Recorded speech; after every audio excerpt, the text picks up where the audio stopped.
Mwatsalanetsarana ndipo muli ndine yankho seunda kumuyamba nayo mitu yake. Boma ndi zipani zotsutsa kupitirira kulozana zala pa nkhani za zipolowe pandale mdziko muno. Mtsogoleri wa dziko lino ati ndokondwa ndi mmene zokambirana zokhuza malonda amafuta a galimoto zayendera. Mu nkhani zina msungwana wa vuto la mtima walandira thandizo Times itawulutsa nkhani yake yomvetsa chisoni. Tili ndi izi komanso nkhani zina zambiri tikhala limodzi.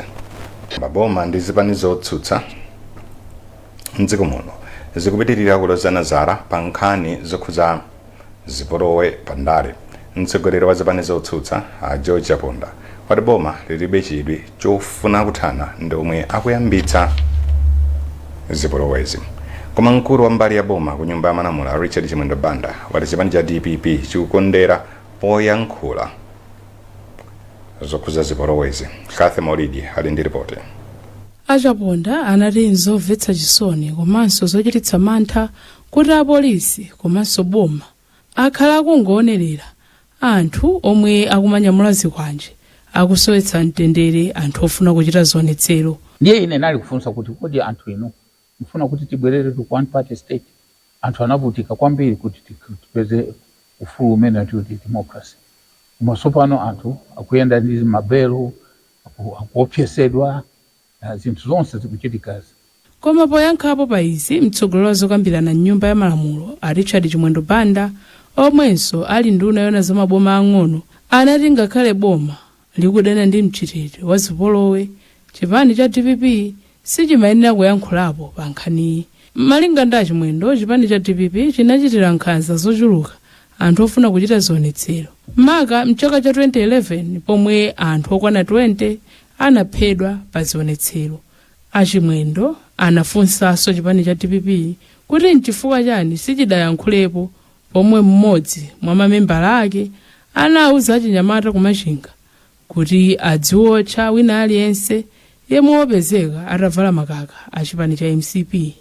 Polankhulapo pa za anyamata onyamula zikwanje, Achimwendo Banda anati awa ndi anthu ochita malonda omwe amachita izi pofuna kuteteza malonda awo.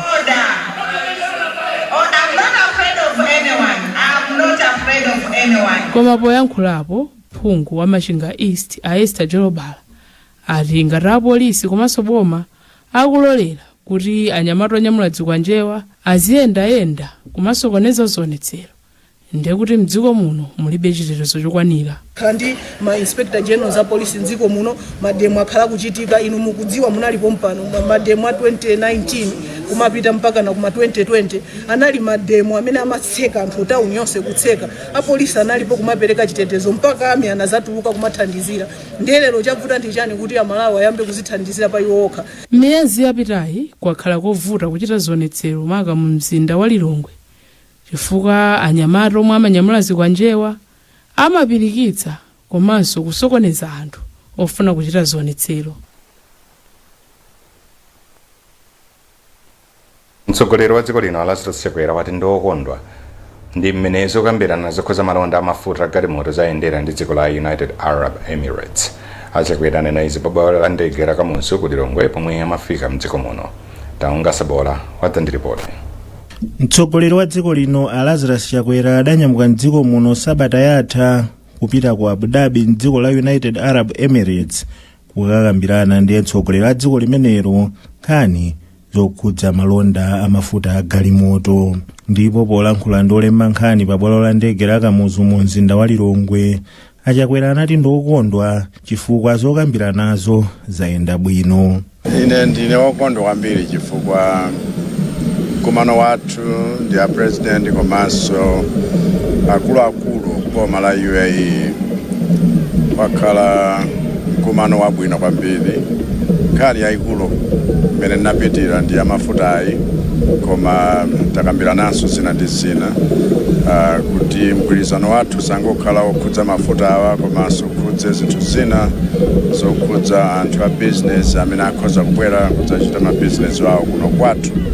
Cholinga chakuti nkhani ya zachuma ndi nkhani ya zamafutazi zikhale zakuti zakhazikika ndipo tilibenso vuto kutsogoloku.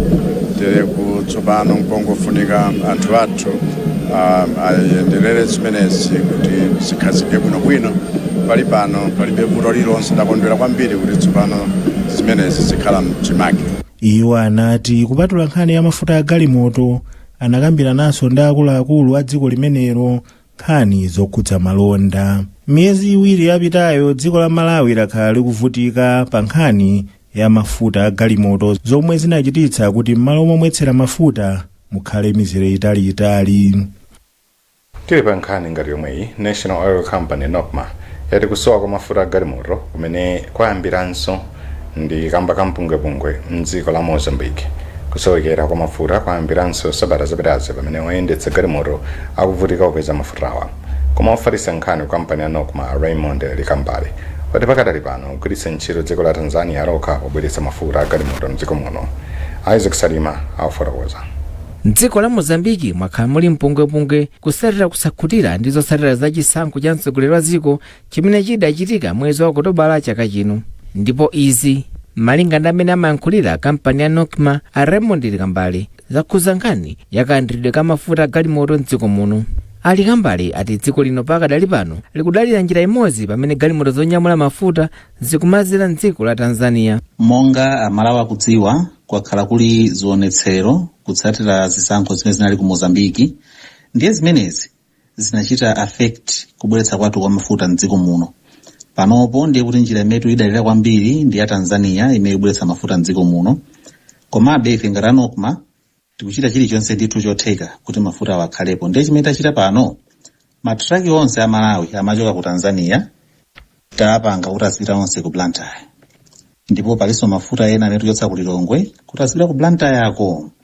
Tukamba pano mathanka okwanira 10 a petro afika kale ku Blantyre. Izi zitipitiriza kuchita mpaka na ku Mozambiki zinthu zitakhala bwino. Vuto la kusowa kwa mafuta a galimoto mdziko muno layambiranso kumathero a sabata yathayi pamene anthu oyendesa galimoto ayambiranso kuvutikira kwambiri kuti apeze mafutawa. Izi zikuza pamene anthu mdziko muno kwa miyezi iwiri tsopano akhala kuvutikira mafuta a galimotowa. Akuluakulu ati vutoli mwazina ndi malinga ndi kusowa kwa ndalama zakunja mdziko muno. Mtsogoleri wa dziko linoyi pamene ankayankhula ku mtundu wa Malawi sabata ziwiri zapitazi adati vutoli lipitirirabe pakatipa pamene iwo akusakasaka njira zimene angachite pofuna kuthetsa vutoli. Mtsogoleri wa dziko linoyu adali mdziko la United Arab Emirates kumene amakakambirana njira yakuti dziko lino lizigula mafuta a galimotowa kuchokera mdzikolo. Mavuto amadzi pa chipatala chaching'ono cha Malomo mboma la Mchisi akuyembekezeka kuchepa kutsatira thandizo la makina oyendera mphamvu ya dzuwa opopera madzi. Kampani ya Petroleum Importers Limited ndiyo yapereka makenawa amene ndi ndalama zokwana 7.8 million kwacha. Mkulu wa kampani ya PIL Martin Nsimunko adati achita izi kamba kuti madzi ndi ofunikira pa moyo. Iwo adayankhula ndi Francis Namondwe. Ife ngati ya Petroleum Importers Limited tili ndi magawo atatu amene timathandiza kudzera nthambi yathu yomwe timayitchula Corporate Social Responsibility, ndipo gawo limodzi ndi la zaumoyo. Ndipo titalandira pempho kuchoka ku Malomo Health Center tinachiona chinthu chabwino kuti nthawi tibwere kuno kuti tidzathandize anzathu kuno ku Malomo kuwapatsa solar water pump imene tikudziwa kuti ingathandize kwambiri pa chitukuko cha umoyo wa anthu kuno kudera la Malomo.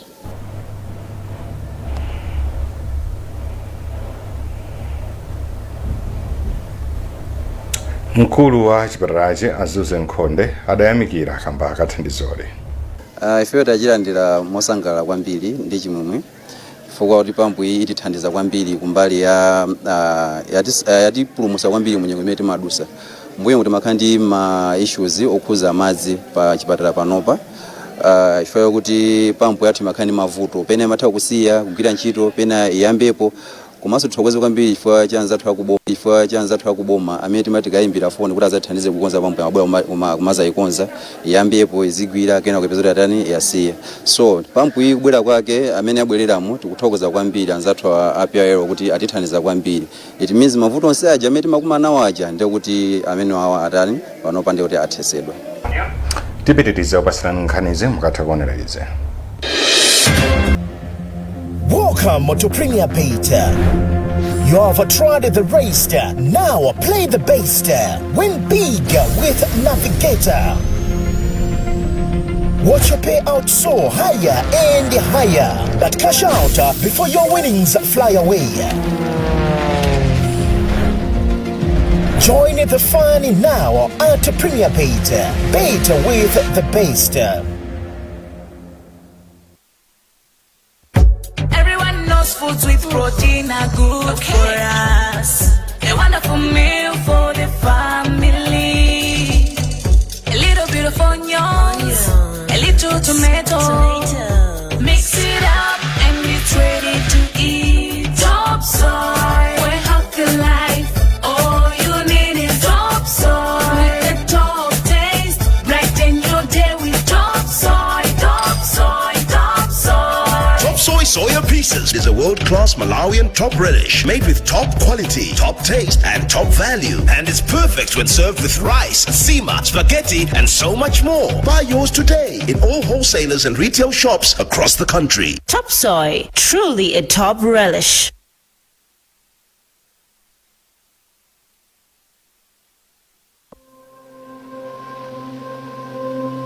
As a child growing up, I always remember starting each day with the trusted sweetness of Ilovo sugar. The beautiful smell of zitumboa and sweet tea brought a big smile on my father's face. Mother was always there, smiling while we enjoyed our breakfast. At every family gathering, everyone was happy when Mother brought out her secret weapon, the Ilovo sugar pack.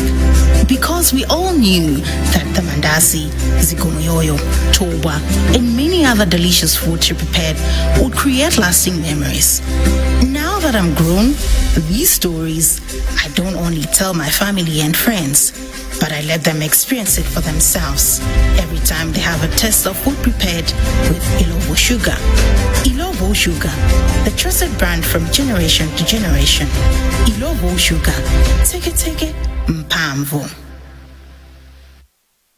Nkoke pamene akaidi anatambitsa ndi mafunso amabwalo a milandu komanso apolisi pa nkhani za ufulu wawo. Izi zinachitika pamwambo wokumbukira tsiku la ufulu wa anthu omwe unachitikira pa ndende ya Blantyre.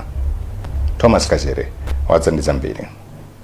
Mmodzi mwa akaidi yemwe akhalitsa pa ndendeyi, Ashok Skachotsa, anapempha kuti anthu okalamba, odwalika komanso omwe akudwala matenda ammalingaliro aganiziridwe pokhululukidwa zilango.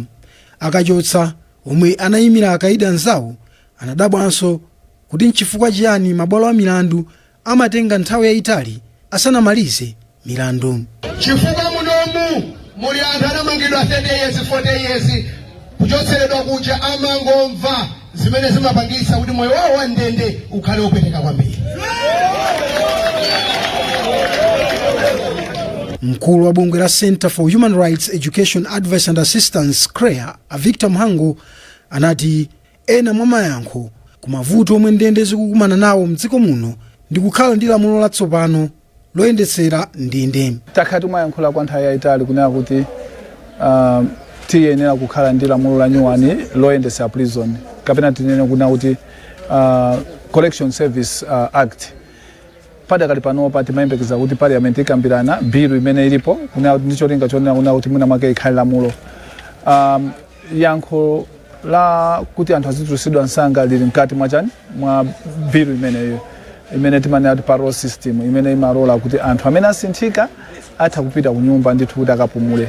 Zonsezi zili mkati mmene momo. Mmodzi mwa akuluakulu ku ofesi yomwe imemira boma pa milandu, a Josephine Gwaza, anati tsiku linali lofunikira kwambiri kamba kuti anali ndi mwayi omva madandaulo anthuwa. Kwambiri timafuna timve kwa iwowo osati apange address iyayi.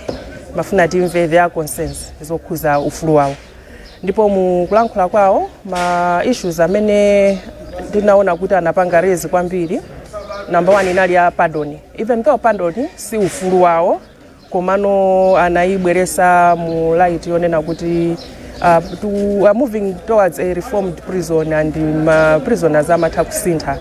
So they made their plea on pardon kuti aziganizilidwa makamaka ma prisoners amene ali akuluakulu odwala kwambiri komanso amene sali stable, ali mentally stable, ali mutu mosa yenda bwinobwino molongosoka. Mukulankhula kwake, mkulu woona za ndende mchigawo chakumwera Azakias Mbawa anati nthambi ya ndende ikuyesetsa kulemekeza maufulu a anthu kuphatikiza anthu omangidwa. Mwambowu omwe unabweretsa pamodzi amabwalo a milandu a polisi komanso omenyera maufulu a anthu unakonzedwa ndi mabungwe a CREA komanso Irish Rule of Law International.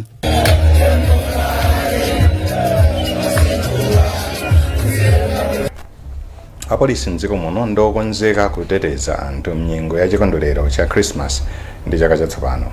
Iwo atakonzeka kugwira ntchito yawo poteteza katundu komanso miyoyo ya anthu awo ku ngozi. Witness Chipwere walemba ripoti lomwe akuwerenga ndi Feston Malekezo.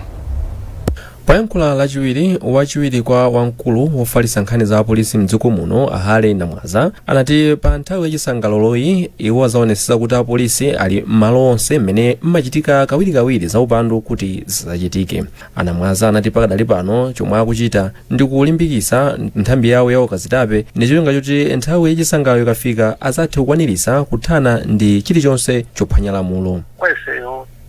Ndithu tikugwiritsa ntchito ndondomeko zosiyanasiyana ndithu ndi apolisi kwamwaza malo osiyanasiyana mmene ifeyo tikuona onena kuti mumakhala mwina chiopsezo ngati mwina chachitetezo komanso kuti mwina timatengera ndi mbuyomu kuti takhale kugwira ntchito ndi timakhala ndi mwina mthenga woti mwina malo awo pamachitika zakuti malo awo pamachitika zakuti kuti titeteze tikuyenera tipange chonchi ndi tikhandithu tikwamwaza apolisi mo malo osiyanasiyana kuti akhoza kumagwira ntchito masana maso usiku. Woyankhulirapo pa nkhani zokhuza chitetezo a Sheriff Kaisi anati nthawi yachisangalalo chitetezo cha dziko chimavuta popeza kuti anthu ambiri amakhala kuonetsa makhalidwe ophwanya malamulo monga kuyendetsa galimoto mosatsatira malamulo. Ndizoona ndithu kuti pamene nthawi zonse tikamafika ku nthawi yachisangalalo ngati za Christmas ndi zina zotero ngozi zimakhala zikuchuluka kwambiri Malawi chamakamaka amakhala ngati kuti nzotsatira zakuti anthu ambiri pa nthawi imeneyi amaona kuti ndiye nthawi yoti aledzere komanso akaledzera choncho kumakayendetsa galimoto m'misewu mosasamala zimene mwina imachita ngozi kuononga moyo wawo wa iwo komanso mwina kugunda anthu m'misewu mukuononga miyoyo ya anthu mwina osalakwa. So tinene pano kuti ngati apolisi lonjeza mtundu wa Malawi kuti ali nzoyenerera kugwiritsa ntchito ngati zipangizo zoyezera speed kuti anthu asamathamange kwambiri komanso kuyeza anthu akuti ngati munthu waledzera kapena ngati munthu wamamowa zimene zithandizire kwambiri ndithu. Posachedwa apa apolisi anagula zipangizo zodziwa ngati munthu wamamowa pomwe akuyendetsa galimoto komanso makamera amene amadziwa pomwe galimoto zikuthamanga mopyola muyezo. Sukulu ya Namiwawa wa Private Primary ku Blantyre yapereka thandizo la ndalama komanso katundu wa ndalama zoposa 500,000 kwacha kwa msungwana wa zaka 13 Chisomo Nkwapatira yemwe ali ndi vuto la mtima. Izi kutsatira nkhani yomwe Times idaulutsa ikukhuza msungwanayu sabata ziwiri zapitazo. Mmodzi wa akuluakulu pa sukuluyi a Philip Mark Kasomekera wati thandizoli anasonkhirana atamva nkhani ya mtsikanayu pakanema wa Times. Daniel Zimba walemba ripoti. Nkhani ya Chisomo Nkwapatira yemwe akuvutika ndi vuto la mtima ndipo akusowekera thandizo kuti apite ku chipatala ku India kapena ku Tanzania inaulutsidwa pakanema wa Times kudzera mu program ya It Can Be You. Malingana ndi akasonekera kugwirana manja pothandiza anthu omwe ndi osowa mdziko muno ndi chinthu chabwino chomwe mbali zonse zokhuzidwa zikuyenera kuchita limodzi. Ndiye Namiwawa private school itamva zimenezi tinakhudzidwa kwambiri ndipo tinauza makolo aku Namiwawa private school za vuto la Chisomo. Tinapempha kuti athandize mmene angathere ndi chilichonse chimene angathe kuti Chisomo athandizike, ndipo mosanyozera konse makolo anabweretsa zithandizo zawo zosiyanasiyana zimene tabweretsa pano. Ndiye chipemphebe mabungwe anthu ena akufuna kwabwino kuti abwere ndithu amuthandize Chisomo kuti vuto lakero likhale kuti latha.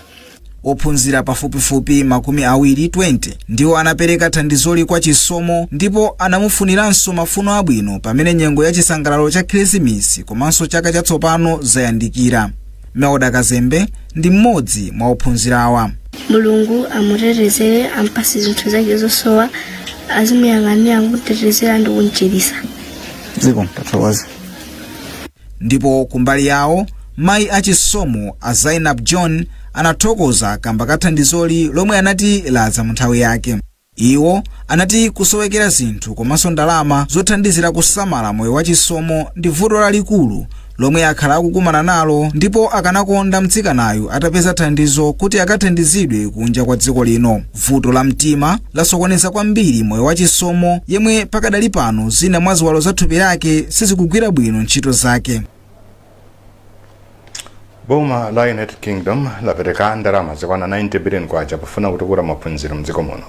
Nduna ya zachitukuko ya dzikolo Annalise Dodds ndiyo yalengeza izi pa sikulu ya primary ya Mseru mboma la Lilongwe. Pemphero Malimba ali ndi ripoti. Dodds anati thandizoli limene ndi la zaka zisanu likhudza kuchulukitsa chiwerengero cha ophunzira amene akupindula ndi luso lakutsa masamu, kuthandiza ophunzira achitsikana 1500 ndi thandizo la ndalama zolipira maphunziro awo ndi kupititsa patsogolo chilopereka chakudya kwa ophunzira madera ena. Iwo analengezanso kuti boma la dzikolo lipereka ndalama zokwana 2.5 million pounds kuti zithandizire popewa zotsatira zodza kamba ngozi zogwa mwadzidzidzi. Iwo atsindika kuti thandizo lomwe dzikolo lapereka likuonetseratu zachidwi chawo chopititsa patsogolo chitukuko mdziko muno. Mmodzi wa akuluakulu kunduna za maphunziro Alecho Chimbwere Phiri anayamikira boma la dzikolo pa chidwi chake chopitiriza kuthandiza dziko lino pa maphunziro. Zoonadi mbali ya ana amene ali ovutika kupena umalephera sobwera ku sukulu ndiyoti tikulimbana nayo ndithu, ndipo chithandizo chomwe alongosola kunena kuti aonjezeranso programu yathu yomwe tili nayo kale yodyetsana ku sukulu yomwe amalandira phala mmamawa, yomwe pakali panopa masukulu tili chama 45% yomwe ili nambala yaing'ono. Tikufuna sukulu iliyonse ifikiridwe ya primary, ndipo kunena kuti atithandizanso kumbali imene kuti tifikire masukulu ena ndi chinthu chomwe ife tikuyamika kwambiri, chifukwa sukulu ino imalandira koma pali masukulu ambiri ozungulira amene salandira, nde tikufunika tifikire zimene. Dodds anayendera sukuluyi kumene boma la dzikolo likuthandizira pa ntchito yotukula maphunziro amasamu ngati mbali imodzi ya ubale pa nkhani ya maphunziro pakati pa dzikolo ndi dziko la Malawi. Iwo ali mdziko muno kwa masiku atatu kumene akuyendera ntchito zosiyanasiyana zimene boma la dzikolo likuthandizira dziko lino. Nkhani zathu ndi zomwezi koma tisanasiyane na insomero yake. Boma ndi zipani zotsutsa akupitirira kulozana zala pa nkhani za zipolowe pandale mdziko muno. Mtsogoleri wa dziko lino wati ndi okondwa ndi mmene zokambirana zokhuza malonda amafuta galimoto zayendera. Nkhani zina msungwana wa vuto la mtima walandira thandizo. Times itaulutsa nkhani yake yomvetsa chisoni. Nalindine Yankho Sonda.